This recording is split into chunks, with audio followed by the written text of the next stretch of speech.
श्याम से सच्चा नाता, विस्तारित स्वरूप। राजस्थान के नीलकुंड गांव में जन्मा गोपाल एक साधारण किसान परिवार में चौथे नंबर का इकलौता बेटा था। कीमती संसाधनों की कमी ने उसे बचपन से ही भीतरी बल और मुस्कान दी। 5 वर्ष की उम्र में ही पिता का इंतकाल हो गया। तब से मां ने तनमन से 2 बच्चों का पालन पोषण किया। बहुत जल्दी उसने जीवन की कठिनाइयां देख ली।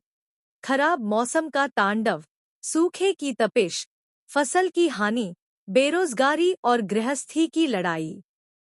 भक्ति की पहली किरण तब चमकी जब गांव में पहली बार खाटू श्याम बाबा का भजन मंडल पहुंचा। 10 वर्ष का गोपाल पहली बार श्याम शरणम शरणम श्याम सुनकर अचंभित रह गया। उस रात उसने सपना देखा, नीले वस्त्र में बाबा, कमल मुख, भक्तों को हाथ से आशीर्वाद देते हुए। अगले दिन से लाइफ बदल गया। उसकी आंखों में दिखने लगा बाबा का परमात्म्य। वृद्ध वैद्य और मां की चिंता के बावजूद गोपाल भजन, आरती, मंदिर की सफाई, दीपक जलाना, इन सब में खुद को खो देता। गांव के बड़े लड़कियों का राजकाज देखकर गोपाल ने स्वयं अपना मंदिर बना लिया, एक पक्की कोठरी में। उन्होंने वह कोठरी सफाई की, जगह जगह फूल सुगंधित किया, गांव वालों को जालकर मंदिर में बुलाया। गांव शुरुआत में ऐसे भक्तों से अटपटा महसूस करता, पैसे नहीं है, मंदिर बेंच दे कोई ले जाए। लेकिन बाद में सामूहिक चल पड़ा इस सेवा में। भक्ति संघर्ष की यात्रा में एक वर्ष भीषण सूखा आया। कुएं सूख गए, भूख फैली। पर गोपाल न डिगा। उसने रोज बाबा के आगे प्रार्थना की थाली रख दी। चारों ओर कटाई, प्यास, आक्रोश फैला था। उसी रात एक संगठित बादल मंडराया और धीरे धीरे 8 घंटे तक इतनी बरसात हुई कि चारे पानी इकट्ठा हो गए। गोपाल ने महसूस किया कि बाबा सुनते हैं। इसके बाद बाबा ने स्वप्न में गोपाल को आह्वान किया, तू अपनी सेवा की आगे बढ़ा। उसने एक टूटे हाल क्रय की झोपड़ी में श्याम सेवा सदन की नींव रखी। उसमें वह भले कपड़ेकचूर पहनता, लेकिन सेवा में धनबल से जान लगाता। रोड के किनारे भूखे, सफर के थके, रोगी, सभी को बुलाकर जलेली दाल रोटी खिलाते। वृद्धा, अनाथ बच्चे, रोगग्रस्त, सबकी आंखों में श्याम की छवि में विश्वास झलकता। कभी एक मात्र वृद्धा आई। 5-5 दिन तक उसने भोजन और बूढ़ी जूतियां मांगी। गोपाल ने बिना टिप्पणी के उसे दिया। उस दिन उसे एहसास हुआ कि सेवा की शुरुआत आत्मा से होती है। समय की गति बदल गई। बैल बिट्टू, गांव के बच्चे खुद आने लगे, हाथ में थाली लेकर, गुरुजी, आज क्या बनेगा? यही बार बार पूछना उन्हें सेवा का हिस्सा बना गया। कचरा, मकान के स्पंक को भी गोपाल स्वयं साफ करता। एक आत्मा तत्व कथा है। एक दिन तुलसी के पौधे पर रखे गए फूल गायब हो गए। गोपाल ने पहरा रखा। देखा कुछ बच्चे झांक रहे हैं। वो बोला, यह सिर्फ फूल नहीं, बाबा का प्यार है। जो लड़कर बचाओगे वही हाथ पकड़ता है। बच्चों की आंखें छलकी, उनमें चेतना जगी। एक दिन गांव का अमीर व्यापारी पंचनामा बांटकर आया। मैं तो रोज बाबा से चाहता था कि तुम्हारे जैसे सच्चे भक्त को सैरात में स्थान मिले।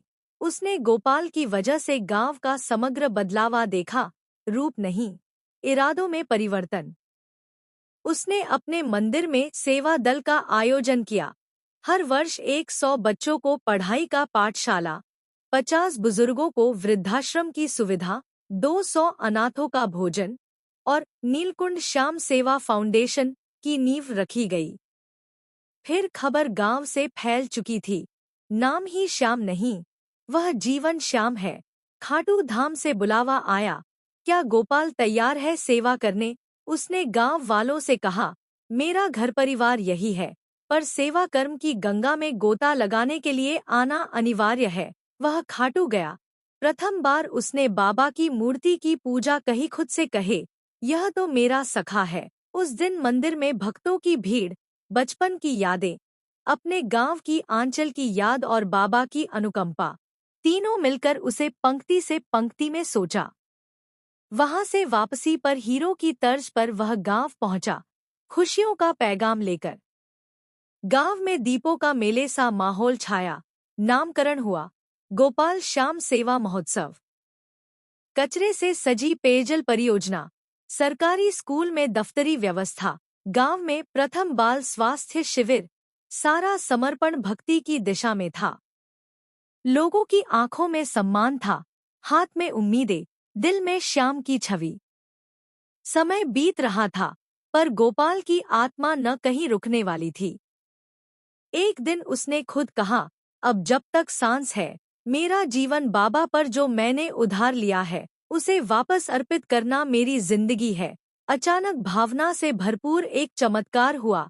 उसने मंदिर के पास एक संतुलन पूंजी लगाई। छपरा से 3 मील दूर का कुआं स्वयं भर गया, जिसमें मीठा गुनगुन पानी मिला। उसने उसे श्याम कुआं कहा, और अब तक वह पानी लोगों को पीने को देता है। 1 साल बाद गांव से गांव संबंधी सेवाओं की मांग बढ़ी। गांव प्रहरी से लेकर शिक्षा बोर्ड तक बातें पहुंची। कनेक्शन कांप रहा था। गांव के हर मोड़ पर श्याम सेवा अपनाना है तो जीवन ही बदल जाएगा, लिखा गया। एक रात गोपाल ने सामने देखा, भीड़ में सौगंध खा रही एक वृद्धा की आंखें खुल गईं। मुस्कान थी, तेज था। उसने जान लिया कि उसका जीवन अर्थपूर्ण रहा। अंततः खाटू धाम की प्रधान सेवा समिति ने उसे आमंत्रित किया। कहाँ दर्जा चाहिए? गोपाल ने कहा, मेरा दर्जा वह दिन बना जब मेरे गांव में बच्चा हर दिन स्कूल जाता, वृद्धा को दवा मिलती, किसी की थाली खाली नहीं। उस दिन मैं बाबा का सच्चा सेवक कहलाऊंगा। उसने यह वचन खाटू धाम की प्रांगण में दिया। भक्तों की आंखों में आंसू और जबरदस्त तालियां गूंजी। वही रात मंदिर में शांति सेवन के दौरान बाबा का आभास आया। गोपाल का हृदय प्रफुल्लित हो गया। तभी रात के 3 बजे उसने आंखें शांत करके कहा, मैं श्याम के मार्ग को ही चुनूंगा। सुबह भक्त आए। देखा, गोपाल मुस्कुराता हुआ लोटा हाथ में लिए हुआ था, और उसी रात उसने अंतिम सांसें ली। श्री श्याम राम नाम गूंजते होंठ उसकी आत्मा तक मौन विदा ले रहे थे। आज भी दुनिया भर से लोग उस गांव की ओर जाते हैं, जहां गोपाल श्याम सेवा सदन के चारों कोनों से सेवा, शिक्षा, स्वास्थ्य और भक्ति की मिसालें चमक रही है। दीवार पर उत्कीर्ण है, जिसने श्याम से सच्चा नाता जोड़ा, उसकी कथा युगों तक रहेगी। उसकी सेवा की लौ बुझने नहीं पाएगी।